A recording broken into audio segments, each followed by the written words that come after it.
Hello दोस्तों, study with concept के इस स्टडी प्लेटफॉर्म पर आप सभी का स्वागत है और साथ ही स्वागत है हमारे इस महा सीरीज में। जैसा कि आप सभी को पता है कि सर के द्वारा बताया गया था कि घटना चक्र की एक महा सीरीज चलाई जा रही है, जिसके अंतर्गत आपको polity, history, economy, geography, science और इकोलॉजी एंड इन्वायरमेंट का यहाँ पर पूरा प्रैक्टिस करवाया जाएगा क्वेश्चनों के माध्यम से। तो आपको ये समझ के इसको नहीं पढ़ना है कि ये केवल घटना चक्र है और केवल इसमें क्वेश्चंस को सॉल्व करवाया जाएगा। आपको ये समझ के पढ़ना है कि आपने अभी तक क्या पढ़ा, आपको इसके आधार पर अपने नॉलेज का मूल्यांकन करने का मौका मिल रहा है, तो आप उसको अच्छे से कीजिए और एक अलग नज़रिए से इसको पढ़िए कि आप इसको मेंस में और प्री में कैसे यूज कर सकते हैं। ज़्यादा से ज़्यादा यूज करने की सोचिए आप।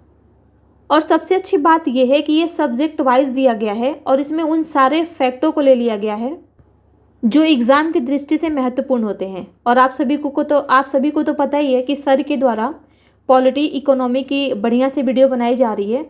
वहाँ से आपका मेंस क्लियर हो जाएगा। बाकी वहाँ पर जो आपका फैक्ट फिगर छूट गया है वो सारी चीज़ें आपकी यहाँ पर कवर हो जाएंगी। तो उसको देखिए और इसको देखिए। यहाँ पर मैं तो सोच रही थी कि पहले हिस्ट्री लूँ, लेकिन मुझे लगा कि नहीं, उसके साथ ही सही रहेगा क्योंकि इकोनॉमी और पॉलिटी रेगुलर चल ही रहा है, तो उसी के साथ इसको भी कर चलाएंगे तो ज़्यादा बेटर रहेगा। और अगर आप पूरी ईमानदारी से इन दोनों चीज़ों को फॉलो कर लेते हैं, वहाँ का वीडियो सर के द्वारा पढ़ाया गया और ये घटना चक्र जो है ये पढ़ाया गया है, ये जो पढ़ाया जा रहा है, इसको आपने अगर पूरी ईमानदारी से अगर फॉलो कर लिया तो आपका ना तो प्री रुकेगा और ना ही मेंस रुकेगा। तो ये आप पे डिपेंड है कि आप इसको कैसे यूज करेंगे। तो देखते हैं, इसमें पहला क्वेश्चन हमारा है कि निम्नलिखित में से किस अधिनियम में कलकत्ता में सर्वोच्च न्यायालय की स्थापना का प्रावधान किया गया था। तो आप सभी को पता है कि रेगुलेटिंग एक्ट 1773 के द्वारा कलकत्ता में सर्वोच्च न्यायालय की स्थापना का प्रावधान किया गया था। तो यहाँ पर आपको दो चीज़ें ध्यान रखनी है। एक तो कभी कभी ये आपसे पूछ लेता है कि सर्वप्रथम सर्वोच्च न्यायालय का स्थापना कहाँ पर किया गया था। तो ये किया गया था कलकत्ता में। यह क्वेश्चन ऐसे बना सकता है कि भारत में रेगुलेटिंग एक्ट 1773 के माध्यम से सर्वोच्च न्यायालय को स्थापित किया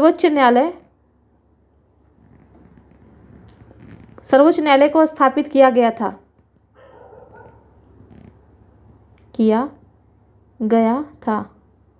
यह भारत में कहाँ रेगुलेटिंग एक्ट 1773 के माध्यम से सर्वोच्च न्यायालय को स्थापित किया गया था। तो यह आपका किया गया था कलकत्ता में। इससे संबंधित अगर हम फैक्ट देखें 1773 का, यहाँ से ले लेते हैं, तो इसमें सबसे पहले गवर्नर जनरल पद बनाया गया था। गवर्नर जनरल पद बनाया गया था और इस गवर्नर जनरल की सहायता हेतु 4 सदस्यीय परिषद का गठन किया गया था।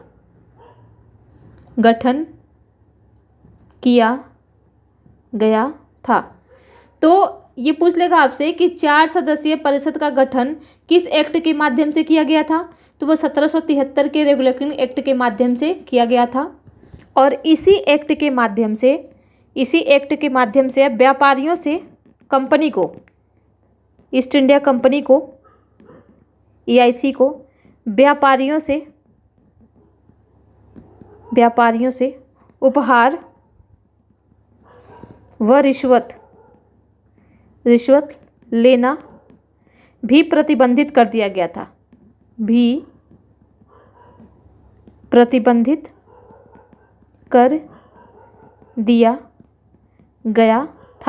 क्यों? क्योंकि कंपनी में बहुत ज़्यादा भ्रष्टाचार बढ़ गया था। ठीक है। और इसी एक्ट के माध्यम से भारत में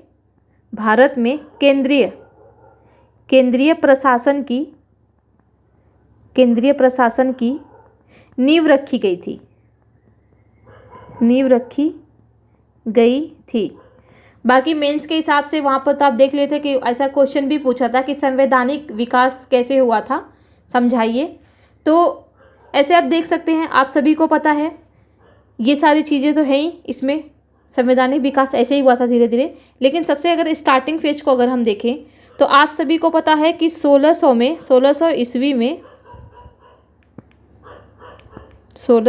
ईस्वी में ईस्ट इंडिया कंपनी भारत आई थी। और इसका जो एम था, उद्देश्य था स्टार्टिंग में, इसका जो उद्देश्य था स्टार्टिंग में वो था केवल व्यापार करना, केवल व्यापार करना। लेकिन जैसे ही इन्होंने 1765 में इनको बंगाल, बिहार और उड़ीसा का दीवानी प्राप्त हुआ, दीवानी अधिकार प्राप्त हुआ, इनकी महत्वाकांक्षाएं जाग गई। और इन्होंने क्या किया, अब जब ये दीवानी अधिकार मिल गया तो इन्होंने क्षेत्रीय शक्ति बनने की प्रक्रिया स्टार्ट कर दी, प्रारंभ कर दी। फिर क्या था कि शक्ति इनके हाथ में ज़्यादा आ गई और इन्होंने जो कंपनी था उसमें करप्शन ज़्यादा होने लग गया, लोगों से ये लोग उपहार लेने लग गए, रिश्वत लेने लग गए। तो इन्हीं सब चीज़ों को कंट्रोल करने के लिए 1773 का रेगुलेटिंग एक्ट को लाया गया था।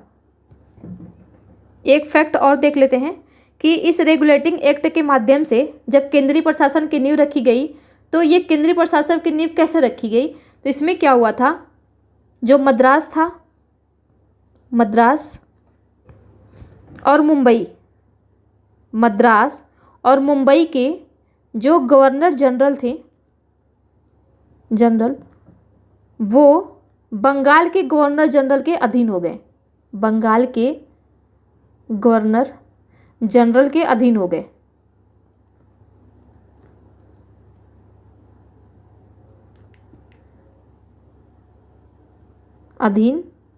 गए। तो इस तरीके से केंद्रीय प्रशासन की नींव रखी गई थी। तो इसका देखते हैं, इसका आंसर है ए। बाकी इसमें और चीज़ें हम देख लेते हैं फैक्ट को। यहाँ पर दिया कि कलकत्ता में सर्वोच्च न्यायालय की स्थापना का प्रावधान किया गया था, जिसकी स्थापना 1774 में की गई। 1700 कहीं ये देगा ना आपको, 1774 देगा और कहीं 1773 देगा, तो आपको कंफ्यूज नहीं होना है। अगर ये दोनों में से एक ही देगा, दोनों तो देगा नहीं, एक दिया है या 74 दे या 73 दे, तो आपको यही मानना है। और इसके जो प्रथम मुख्य न्यायाधीश थे वो थे एलिजा इम्पे, तो ये भी आपको ध्यान रखना है। और ये पीसीएस में ये 3 जगह पे पूछा गया है, एक तो पीसीएस में पूछा है, यूपी पीसीएस में, एक एमपी पीसीएस में इस क्वेश्चन को पूछा गया है, और एक पूछा गया है आपका बीपीएससी में। ये लगातार तीनों एग्जामों में इस क्वेश्चन को पूछा गया है, तो इसको आप अच्छे से देख लेंगे। अगला है कि कौन से कथन सही हैं। कलकत्ता में सर्वोच्च न्यायालय की स्थापना 1773 के रेगुलेटिंग एक्ट के द्वारा की गई थी, ये तो सही है। लेमेस्टर इस न्यायालय के प्रथम मुख्य न्यायाधीश थे, तो ये गलत है, क्योंकि अभी हमने पढ़ा कौन थे, एलिजा इम्पे थे। तो ये हमारा ये 2 गलत हो गया, इसका आंसर है ए। फिर है कि सूची 1 तथा सूची 2 को सुमेलित कीजिए तथा सूचियों के दिए गए कूट से सही उत्तर का चयन कीजिए। देखिए ऐसे जो क्वेश्चन होते हैं ना, वो बहुत ही ईजी होते हैं। अगर आपको 1-2 ही पता है तो भी आप इसको एलिमिनेट करके आराम से आंसर तक पहुंच सकते हैं। तो देखते हैं इसमें ए को देखते हैं, नियंत्रण परिषद की स्थापना। चलिए इसको मान लीजिए आपने नहीं पढ़ा है, ठीक है, ये नहीं पता है आपको। देखते हैं कि सर्वोच्च न्यायालय की स्थापना, तो सर्वोच्च न्यायालय की स्थापना अभी आपने पढ़ा कब हुआ था, तो ये हुआ था नियामक अधिनियम यानी रेगुलेटिंग एक्ट 1773 के एक्ट के द्वारा किया गया था। तो इसका आपका हो गया ए हो गया। तो अब देखिए बी का 1 किस में है, तो बी का 1 केवल इसी में है, बाकी आपका यहाँ पर किसी में है ही नहीं, तो आपका आंसर एक ही से आ गया। हम चारों मिला करके देखेंगे, ठीक है। ये नियंत्रक परिषद की स्थापना ये पिट्स इंडिया एक्ट के माध्यम से किया गया था। और ये पिट्स इंडिया एक्ट क्यों आया था, तो ये जो रेगुलेटिंग एक्ट था, ये रेगुलेटिंग एक्ट था, इसमें कुछ कमियां रह गई थी। तो इसकी कमी को दूर करने के लिए, इसकी कमी को दूर करने हेतु लाया गया था। ठीक है। अब यहाँ पर देखने सी, इंग्लिश मिशनरियों को भारत में कार्य करने की अनुमति कब दी गई थी, किस एक्ट के माध्यम से दी गई थी, तो इसका है 3, चार्टर अधिनियम 1813 के माध्यम से। चौथा है डी है, गवर्नर जनरल की परिषद में कानूनी सदस्य की नियुक्ति। तो ये तो आपका बस एक ही बच रहा है, तो डी का हो गया 4। ठीक है। और इस एक्ट के माध्यम से बंगाल के गवर्नर जनरल को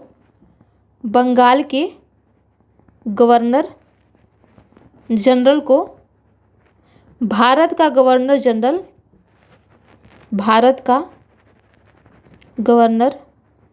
जनरल बना दिया गया। तो आपको कंफ्यूज नहीं होना है। यहाँ पर अगर पूछेगा कि गवर्नर जनरल पद सबसे पहले किस एक्ट के माध्यम से लाया गया, तो वो लाया गया था रेगुलेटिंग एक्ट 1773 के माध्यम से। लेकिन जब आपसे ये पूछे कि भारत का गवर्नर जनरल पद बनाया गया था किसके माध्यम से, तो वो बनाया गया था 1833 के माध्यम से। ये अंतर आप लोग अच्छे से ध्यान में रखेंगे, क्योंकि ये छोटी छोटी चीज़ें हैं जो क्वेश्चन को गलत करवा देती हैं। आगे देखते हैं।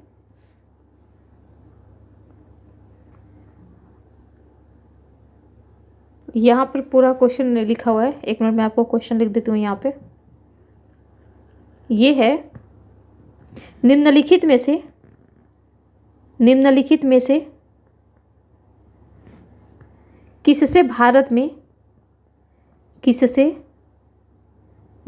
में अंग्रेजी शिक्षा की नींव पड़ी, अंग्रेजी शिक्षा की नींव पड़ी। ठीक है। पहला है 1813 का चार्टर एक्ट, दूसरा है general committee of public instruction 1823, प्राच्यविद एवं आंग्लविद विवाद। नीचे दिए गए कूट का प्रयोग कर सही उत्तर को चुनिए। तो इसका आंसर है डी, इन तीनों से पढ़ा था। यहाँ देख लेते हैं एक बार।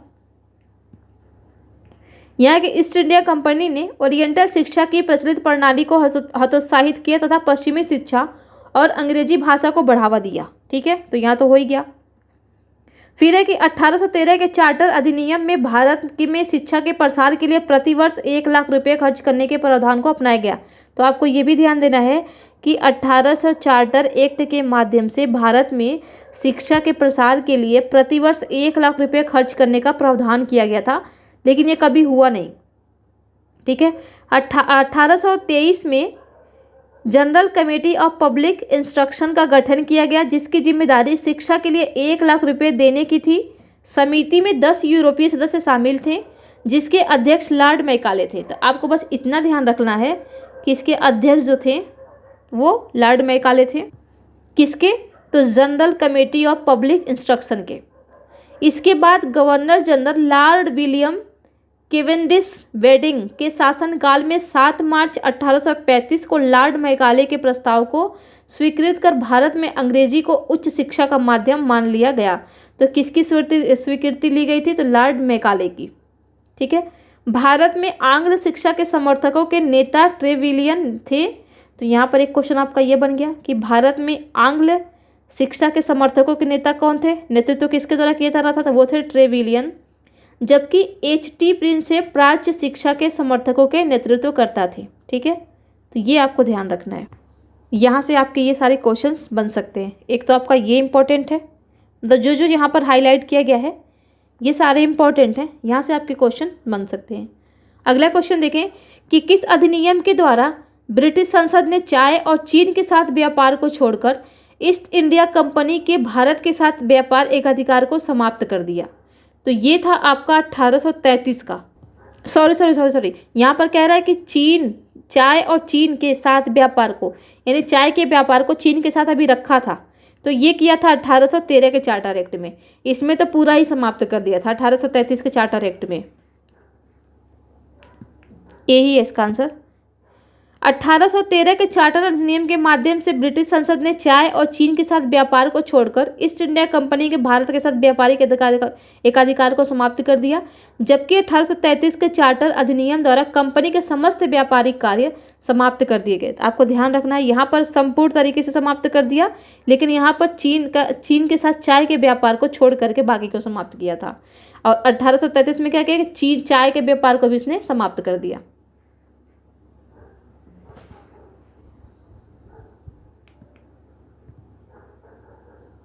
आगे देखते हैं। ये क्वेश्चन पता नहीं क्यों काट दिया है इसमें। यहाँ पर क्वेश्चन है आपका कि चार्टर एक्ट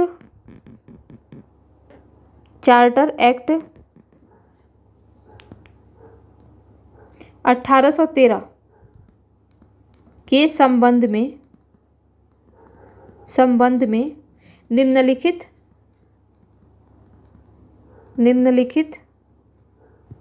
कथनों पर विचार कीजिए। विचार यहाँ पर दिया है कीजिए।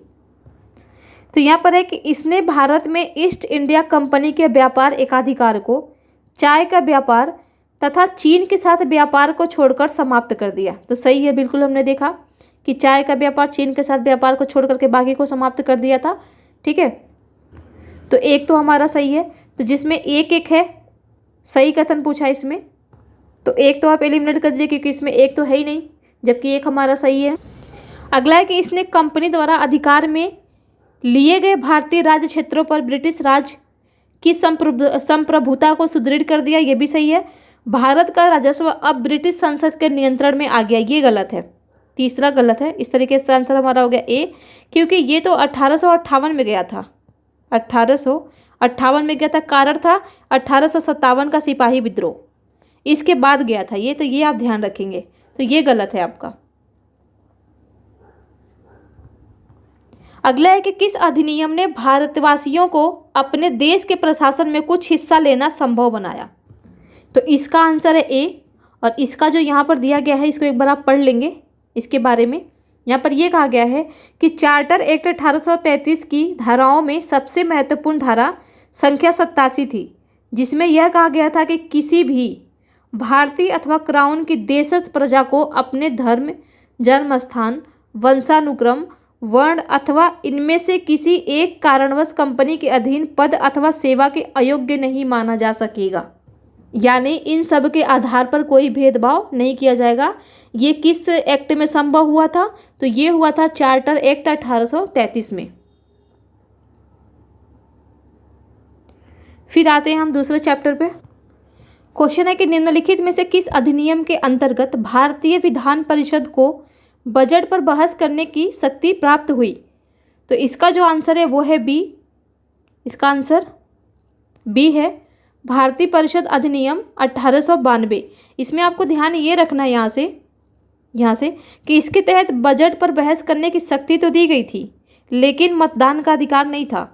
तो आपको दे देगा उसमें कि इसमें भारतीयों को बजट पर बहस करने की शक्ति के साथ मतदान का भी अधिकार दे दिया गया था। तो आपको ध्यान रखना कि मतदान का अधिकार नहीं दिया गया था। इस अधिनियम के तहत 6 दिन की पूर्व नोटिस पर कार्यपालिका से प्रश्न पूछने की अनुमति दी गई। तो प्रश्न भी पूछने की अनुमति थी, परंतु पूरक प्रश्न पूछने का अधिकार नहीं था। तो ध्यान रहे, यहाँ पर पूरक प्रश्न पूछने का अधिकार नहीं था। यहाँ पर ये जो 2 चीज़ दी गई है, एक तो बजट पर बहस और प्रश्न पूछने का अधिकार। इन दोनों का मतलब है कि यहाँ संसदीय प्रणाली की अवधारणा विकसित की जा रही थी इस एक्ट के माध्यम से। अगला क्वेश्चन है कि ब्रिटिश भारत में सांप्रदायिक प्रतिनिधित्व की व्यवस्था निम्नलिखित में से किस अधिनियम द्वारा की गई थी? तो इसका जो आंसर है वो है बी, मार्ले मिंटो सुधार 1909 में। इसके द्वारा क्या किया गया था, यहाँ पर एक बार हम देख लेते हैं। इस अधिनियम के द्वारा भारत में सर्वप्रथम सांप्रदायिक प्रतिनिधित्व की व्यवस्था की गई थी, जिसके अंतर्गत मुसलमानों के लिए पृथक निर्वाचन मंडल का प्रावधान किया गया था। तो यहाँ पर एक चीज आप ध्यान रखेंगे कि सांप्रदायिक प्रतिनिधित्व के जन्मदाता कौन थे? तो वो था लॉर्ड मिंटो। और इसी एक्ट के माध्यम से पहली बार 1909 के माध्यम से ही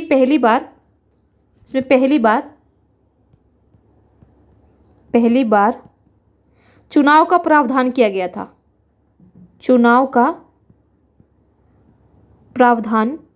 था। अब आते हैं अगले क्वेश्चन पे। निम्नलिखित में से किस एक अधिनियम द्वारा भारत में संघीय न्यायालय की स्थापना की गई थी? तो इसका आंसर है डी, क्योंकि ये जो था ये संघीय न्यायालय, इसका स्थापना जो हुआ था वो 1935 के एक्ट के माध्यम से किया गया था। यहाँ पर ध्यान दीजिएगा आप लोग, भारत में संघीय न्यायालय की स्थापना कब किया गया था? तो ये 1937 में किया गया था। लेकिन जब ये पूछे आपसे कि किस एक्ट के माध्यम से किया गया था, किस अधिनियम के माध्यम से किया गया था, तो वो होगा आपका 1935। ये आपको दोनों फैक्ट ध्यान रखने हैं, 1937 और 1935 में आपको अंतर ध्यान रखना है। इसके प्रथम मुख्य न्यायाधीश सर मॉरिस ग्वेयर थे, ये भी आपको ध्यान रखना है। मुख्य न्यायाधीश सर मॉरिस ग्वेयर संघीय न्यायालय के। और हमने देखा वहाँ पर ऊपर अभी देखा सर्वोच्च न्यायालय के, तो वो थे एलिजा इम्पे। तो इन दोनों चीज़ों को आपको ध्यान में रखना है। अगला क्वेश्चन है, भारत का संघीय न्यायालय निम्नलिखित में से किस वर्ष में स्थापित किया गया था? देखिए क्वेश्चन दे दिया, तो ये बी ही होगा, 1937 में। फिर है कि केंद्र में द्वैध शासन किस अधिनियम के अंतर्गत स्थापित किया गया? केंद्र की बात कर रहा है यहाँ पर, ध्यान देना आपको, केंद्र में द्वैध शासन। तो इसका जो आंसर है वो है 1935। अब यहाँ पर दो क्वेश्चन बनेंगे। एक तो आपका ये बनेगा कि भारत सरकार अधिनियम 1935 के अंतर्गत केंद्र में द्वैध शासन, एक नए अखिल भारतीय संघ की स्थापना तथा प्रांतों में द्वैध शासन व्यवस्था को समाप्त किया गया था। तो ये मोस्ट इम्पॉर्टेंट है, यहाँ से आपका पूछ लेगा कि प्रांतों में द्वैध शासन समाप्त करने का प्रावधान किस एक्ट में किया गया था? तो ये था 1935। 1935 में क्या किया? प्रांतों से समाप्त करके ये ला दिया केंद्र में। तो केंद्र में द्वैध शासन के तहत संघीय विषयों को दो भागों में बांटा गया केंद्र में, एक तो आरक्षित और एक हस्तांतरित विषय। और यहीं पे एक क्वेश्चन और है कि प्रांतों में द्वैध शासन का उपबंध किस एक्ट के माध्यम से किया गया था? तो ये 1919 के माध्यम से किया गया था। मैं एक बार फिर आपको बता रही हूँ, संघ में यदि आपसे पूछे कि केंद्र में द्वैध शासन किस अधिनियम के अंतर्गत स्थापित किया गया था, तो वो था 1935 का अधिनियम।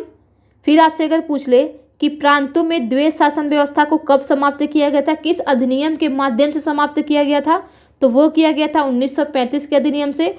और यदि आपसे पूछे कि प्रांतों में द्वैध शासन का उपबंध किस अधिनियम के माध्यम से किया गया था, तो वो किया गया था 1919 के माध्यम से। यानी प्रांतों में 1919 के माध्यम से लगाया गया और 1935 के माध्यम से हटाया गया। ठीक है। और यहाँ पर केंद्र में द्विसदनात्मक व्यवस्था, इसका मतलब कि संसदीय शासन प्रणाली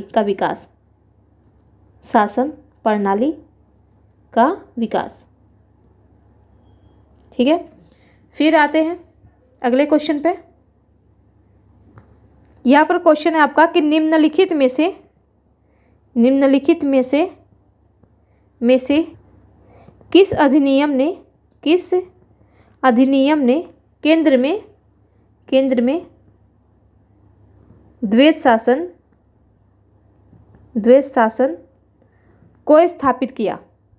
तो अभी हमने ऊपर ही देखा केंद्र में किसने किया, तो 1935 के अधिनियम द्वारा किया गया था। अगला क्वेश्चन है 1919 की भारत शासन अधिनियम की निम्नलिखित में से कौन सी प्रमुख विशेषताएं हैं? अब यहाँ पर विशेषताएं पूछ रहा है। तो प्रांतों की कार्यकारिणी सरकार में द्वैध शासन की व्यवस्था, ठीक है, मुसलमानों के लिए पृथक सांप्रदायिक निर्वाचन मंडलों की व्यवस्था, केंद्र द्वारा प्रांतों को विधायिनी शक्ति का हस्तांतरण। तो अगर आप लोग ऊपर की चीज़ों को ध्यान में रखेंगे तो आप सभी को पता है कि मुसलमानों के लिए पृथक सांप्रदायिक निर्वाचन मंडलों की व्यवस्था कब की गई थी? वो की गई थी 1909 में। तो ये दो आपका हो गया गलत। 2 आपका हो गया गलत। पहला तो सही है। तीसरा, केंद्रों द्वारा प्रांतों को विधायी शक्ति, बिल्कुल, क्योंकि विषयों को बांट दिया गया था, तो इस तरीके से हमारा आंसर हो जाएगा सी। अगला क्वेश्चन देखते हैं, तो निम्नलिखित में से किसने ब्रिटिश भारत में प्रांतीय स्वायत्तता शुरू की? ब्रिटिश भारत में प्रांतीय स्वायत्तता, तो इसका आंसर है डी। यहाँ पर देख लेते हैं एक बार, यहाँ पर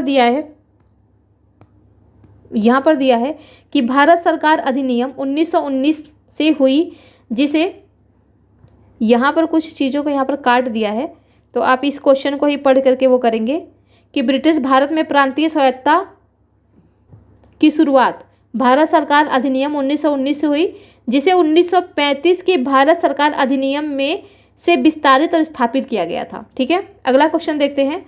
भारतीय विधान पालिका प्रथम बार द्विसदनी बनाई गई, तो भारतीय विधान पालिका प्रथम बार द्विसदनी कब बनाई गई? तो इसका आंसर है सी। इसका आंसर है सी, क्योंकि पता ही है आपको, इसी में तो द्विसदना का व्यवस्था आई। एक बना आपका केंद्रीय विधानसभा और दूसरा बना था राज्य परिषद। इसके सॉल्यूशन को एक बार देख लेते हैं। 1919 के भारत सरकार अधिनियम द्वारा केंद्र में द्विसदनीय विधान पालिका की स्थापना की गई। ऊपरी सदन राज्य परिषद और अवधि प्रथम बैठक में, ये ऊपरी सदन राज्य परिषद कहलाता था, तो ये ध्यान देंगे आप। तथा इस अधिनियम की धारा 18 के तहत इसके 60 सदस्यों में से अधिकतम 20 सदस्य सरकारी हो सकते थे। निचला सदन केंद्रीय विधानसभा कहलाता था। ठीक है, तो ये दोनों फैक्ट आप ध्यान रखेंगे, बाकी इसमें से कुछ याद करने की जरूरत नहीं है आपको। सीधा आते हैं अगले क्वेश्चन पे। केंद्र में कौन सा एक्ट द्विसदनी विधायिका लाया? तो इसका उत्तर है आपका सी के द्वारा ही लाया गया था, यानी 1919 के एक्ट के माध्यम से लाया गया था। आपको यहाँ पर फोकस करना है, यहाँ पर है द्विसदनीय विधायिका। ठीक है, और ऊपर हमने देखा था,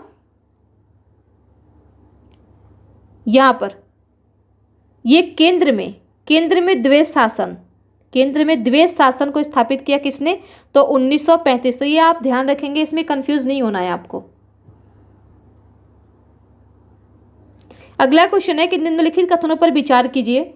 1919 के मॉन्टेग्यू चेम्सफोर्ड सुधारों में 21 वर्ष से अधिक आयु की सभी महिलाओं के लिए मताधिकार की संस्तुति की गई।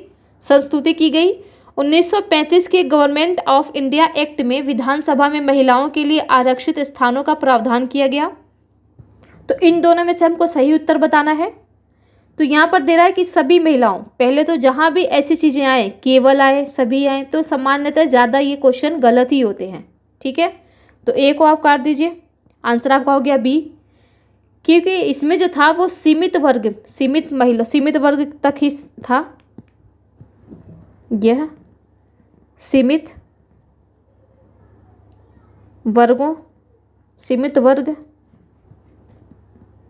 वर्गों की महिलाओं तक ही था, ये सभी के लिए नहीं था। इसका एक बार देख लेते हैं सोल्यूशन। यहाँ पर दिया है कि मॉन्टेग्यू चेम्सफोर्ड सुधार, ये ध्यान रखेंगे आप, 1919 को मॉन्टेग्यू चेम्सफोर्ड सुधार कहते हैं, और 1919 को क्या कहते हैं? 1909 को क्या कहते हैं? मार्ले मिंटो सुधार। तो ये आप ध्यान देंगे, 1919 को तो कहते हैं मॉन्टेग्यू चेम्सफोर्ड सुधार, लेकिन 1909 को कहते हैं मार्ले मिंटो सुधार। तो यह कह रहा मताधिकार का अधिकार तो प्रदान किया गया था, परंतु कुछ ही महिलाओं तक ये सीमित था, सभी महिलाओं के लिए वैक्स मताधिकार पर आधारित नहीं था ये। 1935 की भारत सरकार अधिनियम द्वारा सांप्रदायिक निर्वाचन प्रणाली का विस्तार करते हुए दलित वर्गों, महिलाओं और श्रमिकों के लिए पृथक निर्वाचन मंडलों का प्रावधान किया गया था। तो इसमें आपसे पूछ लेगा कि सांप्रदायिक निर्वाचन प्रणाली का विस्तार किस एक्ट में किया गया था? तो वो किया था 1935 के भारत शासन अधिनियम के एक्ट में। इसका आंसर है बी। अगला क्वेश्चन देखते हैं। भारतीय सिविल सेवा के संदर्भ में पूछ रहा है कौन सा कथन सही है। भारत सरकार अधिनियम 1919 में भारतीय सिविल सेवा के लिए एक अलग परीक्षा का प्रावधान किया गया था जो भारत में होनी थी। दूसरा क्वेश्चन है कि भारतीय सिविल सेवा में 1941 में भारतीयों का प्रतिशत यूरोपियों से अधिक था। तो इसका आंसर तो दिख ही गया होगा आप लोगों को, सी है। सोल्यूशन देख लेते हैं। भारत में आधुनिक मेरिट आधारित सिविल सेवा का प्रारंभ 1854 में लंदन में सिविल सेवा आयोग की स्थापना से हुआ था। तो ध्यान देंगे आप, सिविल सेवा कब शुरू किया गया था? तो ये किया गया था भारत में 1854 में। 1855 से इस हेतु प्रतियोगी परीक्षा लंदन में ही आयोजित की जाने लगी, यानी परीक्षा लंदन में ही होता था। भारतीयों की लगातार मांग के बावजूद यह परीक्षा भारत में न होकर लंदन में ही होती रही। अंततः भारत सरकार अधिनियम 1919 के प्रावधान के अनुरूप वर्ष 1922 में 22 से ICS की परीक्षा भारत में ही होनी प्रारंभ हुई, पहले इलाहाबाद में तथा बाद में दिल्ली। तो ये आप ध्यान रखेंगे कि भारत में जब सिविल सेवा का प्रावधान किया गया तो पहली बार कब किया गया था?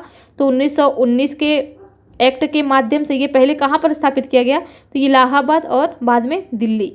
1930 के दशक के अंत तक यूरोपवासियों की उपलब्धता भारतीय सिविल सेवा से कम होती गई तथा इस सेवा में 1941 तक स्पष्ट रूप से भारतीयों का प्रतिशत यूरोपीय वासियों से अधिक हो चुका था। तो सही है दोनों ही।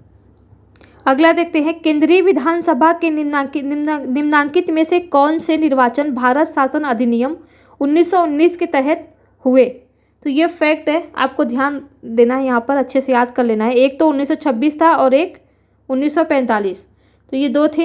तो ए और सी, आंसर हो गया सी। भारत शासन अधिनियम 1919 के अंतर्गत भारतीय विधायिका का अंतिम निर्वाचन किस वर्ष में आयोजित किया गया? तो अंतिम आपका ये 45 ही होगा, क्योंकि पहला तो हमने देखा 26 था, 1919 का ही तो पूछा ना ये। तो पहला 26 था और लास्ट में ये 2 ही बार कराया गया था, ये था 45। तो इस तरीके से आंसर हो गया सी। राष्ट्रपति के अध्यादेश निर्गत करने की शक्ति प्रेरित है? तो इसका आंसर है बी, 1935। यहाँ पर देख लेते हैं। यद्यपि ब्रिटिश भारत में गवर्नर जनरल को 1861 के भारत परिषद अधिनियम से ही विधान परिषद की अनुमति के बिना अध्यादेश जारी करने की शक्ति प्राप्त थी, तथापि भारतीय संविधान में राष्ट्रपति को अध्यादेश निर्गत करने की शक्ति अनुच्छेद 123 भारत सरकार अधिनियम 1935 की धारा 42 एवं 43 से प्रेरित है।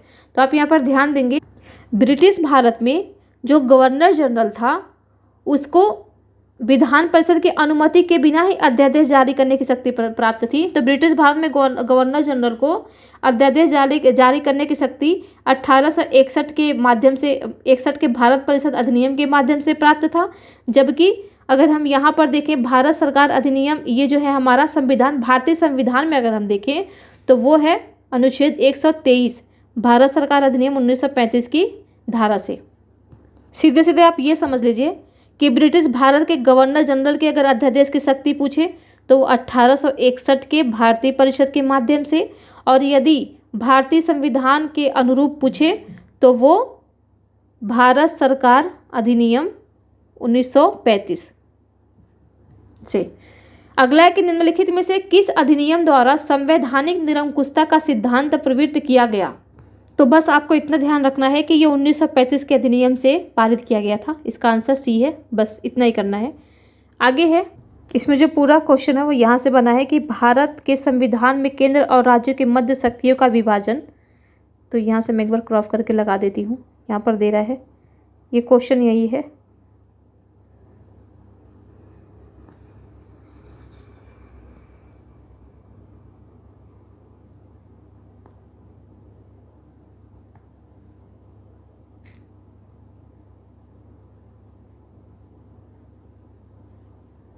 तो क्वेश्चन है, भारत के संविधान में केंद्र और राज्यों के मध्य शक्तियों का विभाजन इनमें से किसमें उल्लेखित योजना पर आधारित है? तो इसका आंसर है सी, ये भारत सरकार अधिनियम 1935 पे आधारित है। यहाँ पर देखें, भारत के संविधान में केंद्र और राज्यों के मध्य शक्तियों का विभाजन भारत शासन अधिनियम 1935 में उल्लेखित योजना पर आधारित है। इस अधिनियम की 7वीं अनुसूची में संघीय, राज्य और समवर्ती सूची में विषयों का विभाजन किया गया था। इसके अतिरिक्त प्रांतों में द्वैध शासन समाप्त कर केंद्र में शासन को लागू किया गया था। ये सब हम लोग पढ़ चुके हैं। तो बस इतना ध्यान रखना है आपको कि केंद्र और राज्यों के मध्य शक्तियों का विभाजन किस एक्ट के माध्यम से किया गया था? तो वो था 1935 का अधिनियम। निम्न में से एक भारत सरकार अधिनियम 1935 की मुख्य विशेषताओं में से नहीं है। इसमें पूछा है कि नहीं है, तो देखते हैं। इस अधिनियम में अखिल भारतीय महासंघ का प्रावधान था, सही है। अवशिष्ट विषय प्रांतीय विधायिकाओं को आवंटित किए गए थे। तो ये गलत है, क्योंकि अवशिष्ट शक्तियाँ जो थीं वो गवर्नर जनरल के पास थी, गवर्नर जनरल के पास थी। हमारी वर्तमान में अवशिष्ट शक्तियाँ किस में है, ये आप कमेंट करके बताएंगे। तो इसमें से गलत ही पूछा है, तो हमारा आंसर हो गया बी। एक संघीय व्यवस्था और केंद्र में द्वैध शासन भारत में लागू किया गया था। एक संघीय व्यवस्था और केंद्र में द्वैध शासन, तो ये है 1935 का, हमने देखा था। अखिल भारतीय महासंघ स्थापित करने का प्रावधान शामिल किया गया था, ये भी हमने लोगों ने देख लिया, ए है इसका आंसर, भारत सरकार अधिनियम 1935। फिर है कि निम्नलिखित में से किस एक अधिनियम ने भारत में संघीय व्यवस्था, देख रहे हैं कितनी बार क्वेश्चन को रिपीट किया है। 1935 के अधिनियम द्वारा स्थापित संघ के अवशेष शक्तियाँ किसमें थी, अभी हमने देखा गवर्नर जनरल में थी। फिर है कि निम्नलिखित में से कौन सा एक भारत शासन अधिनियम 1935 में स्वीकार किया हुआ महत्वपूर्ण और स्थायी अवयव नहीं है। आप कुछ भी कोई भी क्वेश्चन पढ़ें तो मैं पहले ही बोलती हूँ यहाँ पर आप ध्यान दे लें, यहाँ पर क्या लिखा हुआ है। तो पहला है कि देश के लिए लिखित संविधान, ये तो पहले ही गलत हो गया, क्योंकि लिखित संविधान जैसा प्रावधान कुछ था ही नहीं 1935 के अधिनियम में। ये कहाँ पर आया था हमारा, तो ये आया था क्रिप्स मिशन में, ये आया था क्रिप्स मिशन में। ठीक है, तो इस तरीके से हमारा आंसर ए हो गया। आगे आते हैं कि 1935 का गवर्नमेंट ऑफ इंडिया एक्ट क्यों महत्वपूर्ण है। यह भारतीय संविधान का प्रमुख स्रोत है। इसके द्वारा भारत को स्वतंत्रता मिली, इसके द्वारा रियासतें समाप्त हुई। इसमें एक ऑप्शन यहाँ पर भी क्रॉप कर दिया है, यहाँ पर ऑप्शन है आपका भारत विभाजन, इसके द्वारा भारत विभाजन, इसमें भारत विभाजन उल्लेखित है, इसमें